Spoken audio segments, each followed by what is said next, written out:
Chapter 4. Blood and Credits. The cantina on Traeger 7 was alive with noise, a cacophony of drunken laughter, clinking glasses, and the faint hum of conversations conducted in hushed tones. The galaxy had no shortage of places like this. Dimly lit dens of smugglers, bounty hunters, and desperate souls looking to escape their pasts or profit from someone else's. Dax Solus sat in the shadows, his blackened Beskar armor blending into the gloom. He nursed a half-empty cup of something acidic, his crimson cape draped over his shoulder like a warning banner. The table before him was occupied by 2 Rhodians and a grizzled Duros, all armed and visibly nervous. Across from them, Dax's T-shaped visor reflected their uneasy expressions as they struggled to avoid his gaze. 15,000 credits, the Duros said, sliding a data chip across the table with trembling fingers. That's half up front, the rest when the job's done. Dax didn't move, his posture relaxed but commanding. "I don't take half payments," he said. His voice filtered through his helmet's modulator, giving it an ominous edge. "If you want me to walk into a Hutt stronghold and take out one of their lieutenants, you pay in full. Now." One of the Rhodians hissed, reaching for his blaster. Dax's crimson lightsaber ignited in an instant, the blade casting a sinister glow across the table. The Rhodian froze, his hand hovering in mid-air as the hum of the blade filled the cantina. Conversations died around them, and all eyes turned to the confrontation. "You misunderstand," Dax said, leaning forward slightly. "This isn't a negotiation." The Duros swallowed hard, fumbling to pull a larger credit chip from his jacket. Fine, all of it. Just put the blade away."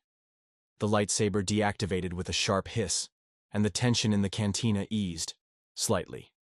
Dax pocketed the credit chip and stood, towering over the table. "Give me the target's details. If you're lying, I'll find you after I finish with him." The Rhodian muttered something under his breath, but the Duros quickly passed over a holoprojector, the image of a corpulent Hutt flickering to life. The target, Torga the Slim, an ironic name by anyone's standards, was holed up in a heavily fortified palace on the desert moon of Skarvar. Taking him out wasn't just dangerous, it was suicide for most mercenaries. But Dax wasn't like most mercenaries. The desert moon of Skarvar. The twin suns of Skarvar beat down mercilessly on the arid landscape as Dax approached the palace. His boots crunched against the cracked, dry earth, his black armor glinting faintly in the harsh light. The structure loomed ahead, a sprawling compound of sandstone walls and durasteel towers, bristling with automated turrets and roving patrols. Dax crouched behind a rocky outcropping, studying the patrol patterns through his helmet's HUD. The Hutt's security was tight, but predictable. 2 Gamorreans lumbered across the main gate, their axes gleaming in the sunlight, while a squad of Trandoshan mercenaries manned the towers. "This is going to be loud," he muttered to himself, activating the jetpack strapped to his back. With a burst of flame, Dax soared into the air, twisting to avoid the turret's targeting sensors. He landed silently on the palace's outer wall, his crimson cape fluttering briefly before settling. The Force hummed faintly in his mind, guiding his movements as he crept along the wall, his blaster rifle drawn. The first Trandoshan never saw him coming. A precise shot to the head dropped the guard instantly, his body slumping against the turret controls. Dax moved swiftly, disabling the turret and continuing along the wall.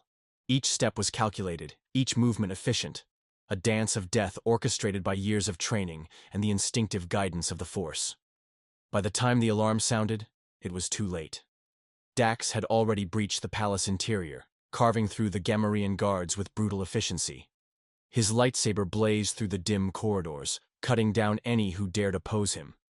The palace's ornate tapestries and gilded walls were soon splattered with scorch marks and blood. Dax finally reached the throne room, its massive doors flanked by 2 battle droids. With a flick of his wrist, he hurled a thermal detonator between them, the explosion reducing them to smoldering scrap. He stepped through the smoking ruins of the doorway to find Torga the Slim cowering behind his throne, his massive slug-like body quivering. Please," the Hutt blubbered in his native tongue. "I'll double whatever they're paying you. Triple. Just let me live." Dax's lightsaber ignited, its crimson blade bathing the room in an ominous glow. "They're paying me to send a message," he said, his tone devoid of mercy. You're just the delivery. With a swift stroke, the blade carved through Torga's blubbery mass. The Hutt let out a final gurgling cry before collapsing in a heap. Dax deactivated his weapon, surveying the room for any signs of retaliation. When none came, he retrieved a holorecorder from his belt and activated it, recording the aftermath of his work. A reputation born. By the time Dax returned to Tragar 7 to collect his payment, word of his feat had already spread. Cantina patrons whispered of the Mandalorian with a crimson blade, a warrior who moved like a shadow and struck with the fury of a storm. Some called him a hero, others, a monster. Dax didn't care either way.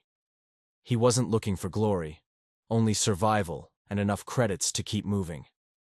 As the credits were transferred to his account, the Duros who had hired him leaned in cautiously. I have to ask, why take jobs like this? You could make a fortune working for the syndicates or the Empire. Dax paused, his visor reflecting the Duros' nervous gaze. Because I don't work for anyone, he said simply, standing to leave. This is the way. With that, he disappeared into the night, leaving behind a galaxy that was just beginning to realize the legend of Dax Solus.